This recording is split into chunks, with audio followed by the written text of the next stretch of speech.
গ্রামের শেষে গরুর গোয়ালের পাশে একটা ভাঙা খড়ের চালায় থাকতো 14 বছরের রূপা। রাতে তার মাথার উপর ফুটো দিয়ে জল পড়তো, দেওয়ালের ফাঁক দিয়ে সাপ বিছে ঢুকতো, আর ঠিক তার পাশেই দাঁড়িয়েছিল তার সৎমার দোতলা পাকা বাড়ি, যেখানে সৎমা আর তার মেয়ে মায়া থাকতো বিলাসিতায়। মাত্র 2 মাস আগে পদ্মার বন্যায় নৌকাডুবিতে রূপার মা বাবা চলে যায়।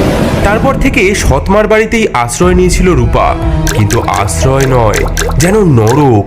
সৎমা তাকে গোয়াল ঘরের কোণে শুতে দেয়, পচা ভাত খেতে দেয়, আর দিনরাত খাটিয়ে নেয়। শয়তানি কালামুখী, সকাল থেকে এখনো তোর ধান ভাঙা শেষ করতে পারলি না? আজ তোর হাড় একেবারে আমি গুড়িয়ে দেব, দেখি তুই কেমন ধান ভাঙা শেষ করতে না পারিস। মা গো, বাঁচাও বাঁচাও, কাল রাত থেকে আমি জ্বরে কাঁপছি, পেটে আমার একটা দানা পড়েনি। ও মা, ও মা, শোনো শোনো, ওর এখনো কাদার শক্তি আছে। ও মা, ওর মাথাটা ফাটিয়ে দাও না, আমি ওকে ধরে রাখি, তুমি ওকে মারো মারো মারো। তোর মতো অকুর্মাকে জন্ম দি না, তোর মাও পাপ করেছে বুঝলি, তাই তো মরে গেল। মা, তুমি ওর চুলের মুঠি ধরো, আমি ওর পিঠে 2-4 ঘা লাগাই। বড্ড বাড়বাড়ন্ত হয়েছে। কাল দেখলাম পাড়ার ছেলেরা ওর দিকে তাকিয়ে হাসছে, যেন রাজকন্যা। হারামজাদি, তোর এই রূপ আমি মাটি করে দেবো একেবারে। চল চল মায়া, এখন ওকে রেহাই দি, দুপুরে দেখবো ও আজ কি খায়। দিনের পর দিন এমনই চলে অত্যাচার। রূপা কাজ করে যায়, আর সৎমা ও মায়া উপভোগ করে তার কষ্ট। এই যে, এই খা, তোর এই যোগ্যতা।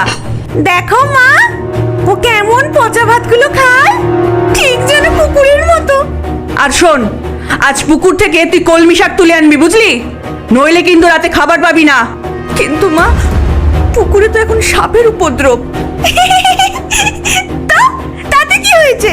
সাপ কামড়ালে কামড়াবে, তাতে আমাদের। সেদিন বিকেলে আকাশে কালো মেঘ জমেছে, কাল বৈশাখী ঝড় আসছে। মা দেখো, কি ভয়ঙ্কর মেঘ, আজ প্রচন্ড ঝড় আসবে। ঠিক সময় ঝড়টা আসছে, আজ রাতেই শেষ করবো এই অলক্ষণীটাকে। কি করবে মা? শোন, আমাদের বাড়ির পেছনের ওই বনে একটা পুরনো তেঁতুল গাছ আছে না, সেখানে এই সময় খুব টক তেঁতুল ধরে বুঝলি। ওকে ওই ঝড়ের রাতে পাঠাবো সেই তেঁতুল পাড়তে। বাহ, ঝড়ের মধ্যে গাছে উঠে ও পড়ে মরবে, আর পড়ে না মরলে বাঘে খাবে। কাল বৈশাখীর কালো মেঘে আকাশ ছেয়ে গেছে, বিদ্যুৎ চমকাচ্ছে, দূরে শিয়ালের ডাক শোনা যাচ্ছে। শোন হতবাগী, আমার না খুব তেঁতুল খেতে ইচ্ছা করছে, আমার জন্য তুই বনের থেকে তেঁতুল নিয়ে আয়। এ কি মা, এই ঝড়ে তেঁতুল পাড়তে যাব? বেশি কথা না বলে যা বলছি তাই কর। শুধু তেঁতুল নয়, 10টা পাকা তেঁতুল আনবি, একটাও যদি কম হয় না তোর খুলি ফাটাবো আমি। বাইরে ভীষণ ঝোড়ো হাওয়া উঠেছে। রূপা একটা ঝুড়ি হাতে করে বেরিয়ে পড়ে তেঁতুল আনার উদ্দেশ্যে। সৎমা তার হাতে একটা শুকনো রুটি দিয়ে দেয়। এই এই নে, একটা রুটি নে, নয়তো আবার মরে গিয়ে ভূত হয়ে আমার ঘর মটকাতে আসবি, আবার বলবি আমি তোকে খেতে দিইনি। এবার যা। সৎমা আর মায়া দাঁড়িয়ে দেখতে থাকে রূপা কিভাবে জঙ্গলের অন্ধকারে মিলিয়ে যায়। যা যা, তাড়াতাড়ি যা, হয় তোকে সাপে কামড়াবে, নয় পড়ে মরবি, আর নয়তো ওই বাঘে খাবে, তিনটের একটা তো হবেই। ভিজে কাপড়ে রূপা বনের পথ ধরে হাঁটতে থাকে। আকাশে বিদ্যুৎ চমকাচ্ছে, গাছের ডালপালা ভেঙে পড়ছে চারিদিকে। মা, মা গো, এই অন্ধকারে আমি তেঁতুল কোথায় পাবো? যদি বাঘ ভাল্লুক এসে। হঠাৎ বনের মাঝে একটা নীলাভ আলো চোখে পড়ল রূপার। মনে হলো কে যেন তাকে ডাকছে। এগিয়ে গিয়ে সে দেখল ঘন ঝোপঝাড়ের মাঝে একটি অদ্ভুত কুটির।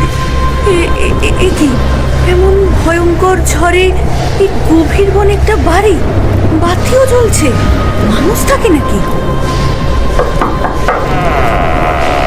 কে রে মা তুই এই ঝড় বৃষ্টিতে একা একা? ঠাকুরমণি, আমি একটা অভাগী মেয়ে। সৎমানা আমাকে পাঠিয়েছে তেঁতুল আনতে। ভিজে একাকার হয়ে গেছি, একটু আশ্রয় দেবেন? সেই তিন ছোট্ট মানুষ রূপাকে ভেতরে নিয়ে গেল। বাছারে, তোর সর্বাঙ্গ ভিজে গেছে, দাঁড়া গরম জল দি, আর এই নে গরম চাদর। রূপা গায়ে গরম চাদর জড়িয়ে নিল এবং তার ঝোলা থেকে সেই শুকনো রুটিটি বার করলো। আমার কাছে না শুধু এই শুকনো রুটিটাই আছে, আপনারা নিন, আমরা ভাগ করে খাই। এই ঝড়ে তোকে কে পাঠালো মা তেঁতুল আনতে? সৎমা বলেছে 10টা টক তেঁতুল না আনলে বাড়িতে ঢুকতে দেবে না, কিন্তু এই অন্ধকারে বনের মাঝে। তিন ছোট্ট মানুষ একে অপরের দিকে তাকালো, তাদের চোখে যেন নক্ষত্রের আলো জ্বলে উঠল। মা, এই ঘরটা বড্ড অগোছালো হয়ে আছে, তুই কি একটু গুছিয়ে দিবি? হ্যাঁ মা, দেখি তোর হাতের কাজ কেমন। এই মাটির হাঁড়িগুলো সাজিয়ে রাখ, চালের বস্তাগুলো একটু সরা, গম ডালের থলেগুলো গোছা, আর ঘরের মেঝেটা একটু মুছে দে মা, তারপর দেখবি কি হয়। কি সরল মেয়ে, ভিজে কাক হয়েও ভাগ করে দিল রুটি। কত কষ্ট পেলেও দেখো মুখে হাসিটা ঠিক রয়েছে। চলো এমন কিছু করি যাতে ওর জীবনে আর কোনোদিন দুঃখ না থাকে। আমি দিলাম প্রথম বর, তোমার জীবনের সব দিন যেন আগের দিনের চেয়ে বেশি আনন্দময় হয়। আমি দিলাম দ্বিতীয় বর, প্রতিটি কথার সঙ্গে তোমার মুখ দিয়ে যেন মোহর ঝরে। আমি দিলাম তৃতীয় বর, এক রাজা যেন তোমাকে বিয়ে করে। এদিকে বাইরে ভোরের আলো ফুটে উঠতে শুরু করেছে। ঘর পরিষ্কার করতে করতে রূপা দেখল সেই ঘরের বাইরে অনেক পাকা তেঁতুল পড়ে রয়েছে। সৎমা যেমন চেয়েছিল ঠিক তেমনই পাকা তেঁতুল। হ্যাঁ, নে মা নে, তোর ঝুড়িতে তুলে নে। বিদায় নেবার সময় রূপা কৃতজ্ঞতা জানাতে গিয়ে বলল, ঠাকুরমণিরা, আপনাদের। হোমা, এ কি? আমার মুখ থেকে। যা মা যা, এবার থেকে তোর দুঃখের দিন ফুরলো। রূপা তেঁতুলের ঝুড়ি নিয়ে বাড়ির দাওয়ায় এসে দাঁড়ালো। কে? আমি মা, তেঁতুল এনেছি। হে কি? হ্যাঁ, তোর মুখে কি জাদু লেগেছে? সোনার মোহর, আরে এত টক তেঁতুল! সৎমার চোখে জ্বলে উঠল লোভের আগুন।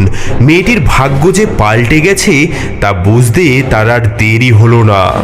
রূপার মুখ থেকে সোনার মোহর পড়তে দেখে মায়ার হিংসায় জ্বলে উঠল বুক। মা, আমিও যাব, আমাকেও বনে যেতে দাও। দেখো না, ওই অলক্ষণে কত সোনা পেয়েছে। না মায়া, এখন বড্ড বিপদ, বনে বাঘ ভাল্লুক ঘোরে। আমি যাবই না, আমি যাবই, আমাকে সোনার মোহর পেতেই হবে। ওই ছুটি রানী হবে আর আমি ফকির হয়ে থাকবো। শেষে সৎমা রাজি হলো। মেয়েকে পরালো নতুন শাড়ি, সঙ্গে দিল মিষ্টান্ন, পিঠে পুলি। দেখো মা, আমি রূপার চেয়ে কত সুন্দর, আমি দ্বিগুণ দ্বিগুণ সোনা নিয়ে আসবো। মায়া বনের পথে হাঁটছিল অহংকারে মাথা উঁচু করে। দূরে কুটির দেখে সে বিজয়িনীর ভঙ্গিতে এগিয়ে গেল। এই যে বামুন কুটকুটেরা, দরজা খোল, দরজা খোল, তোদের রাজকন্যা এসেছে। এ কি এভাবে দরজায় লাথি কে মারছে? ছি ছি ছি ছি ছি ছি ছি, কি নোংরা ঘর, কি দুর্গন্ধ বাবা। এই জায়গায় থাকিস? তবে জাদু তো ভালোই জানিস। আগে একটু বসো মা। মায়া তার কাপড় জড়ানো পুটলি থেকে তার খাবার বার করে খেতে থাকে। তোমার খাবার থেকে আমাদের একটু দেবে, আমরা বড্ড ক্ষুধার্ত। কি? তোদের মতো ভিখিরিদের সাথে খাবার ভাগ করব? পাগল নাকি? এই দামি মিষ্টান্ন তোদের মুখে দেব? স্বপ্নেও ভাবিস না। তাহলে একটু ঘরটা মুছে দাও। কি? আমি ঘর মুছবো এই দামি শাড়ি পরে? তোদের মাথা খারাপ? আমি রাজরানী হব, ঝি চাকর নই। শোন কুটকুটেরা, আমাকে আমাকে এক্ষুনি জাদু দেখা, নইলে আমি তোদের এই নোংরা কুঠির একেবারে ভেঙে গুড়িয়ে দেব। তিনটি ছোট্ট মানুষের চোখে জ্বলে উঠল ক্রোধের আগুন। আকাশে কালো ঘন মেঘ জমতে লাগলো। বাইরে কালবৈশাখীর ঝড় উঠল। তুই অকৃতজ্ঞ, তোর মনে শুধু অহংকার, তোর হৃদয় শুধু লোভে ভরা, তুই নিষ্ঠুর, তোর মন পাথরের চেয়েও কঠিন। আমি তোকে অভিশাপ দিলাম, তোর জীবনের সব দিন যেন আগের দিনের চেয়ে বেশি দুঃখের হয়। আমি অভিশাপ দিলাম, প্রতিটি কথার সঙ্গে তোর মুখ দিয়ে যেন ব্যাঙ লাফিয়ে পড়ে। আর আমি অভিশাপ দিলাম, তোর মৃত্যু যেন খুব দুঃখের হয়। মায়া ভয়ে কাঁপতে কাঁপতে বাড়ি ফিরল, কিন্তু অভিশাপ তার পিছু ছাড়ল না। কি হলো মা? হ্যাঁ, তেঁতুল আনতে পারলি? মা, মা, সব শয়তানি, সব শয়তানি ওই বামুনগুলো। ও মা, তোর মুখ থেকে ব্যাঙ!